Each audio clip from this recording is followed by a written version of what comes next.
馬路中心我唔搬你啊？我喺度做嘢啊，你搬邊個啊？咁啊點咧？搭出邊啦！你咁中意逛，你搬我做咩先？你係咪撞我啊？你行人你行翻上行人路啊嘛，啱唔啱啊？啱唔啱啊？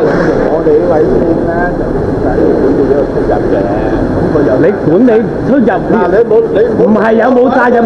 你有責任行車路，啱唔啱啊？依家我哋對我人路啊行人路，狗路啊行狗路，啱唔啱啊？係咪先？你講一次，依家咩事？依家咩事？係我入嚟攞嘢，佢啊喺呢度慢慢行，咁你阻住我，我梗係搬你啦，我又驚你一陣間你唔知點樣，我撞到你無謂，啱唔啱啊？搬人咧係提醒個人啫，係咪啊？跟住佢啊停低，行去我車前面，我咪停低咯，係嘛？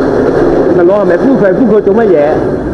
又話佢喺呢度做嘢啊！我周圍行都得嘅，係咪啊？呢個事實啦。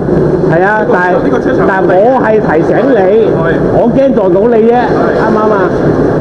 咁我同事有對你做啲咩？啊！企喺我車前面，你而家係咪撞我啊？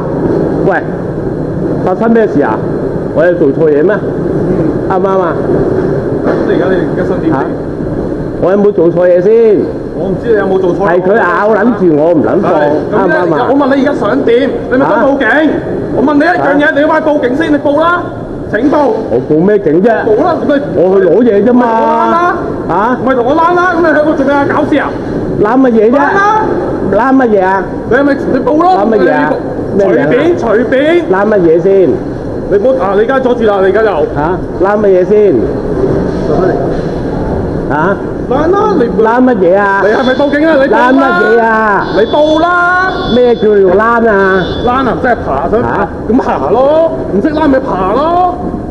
你搞事我就搞事而家。得。係啊，嚟啊，報啊！屌你老母閪！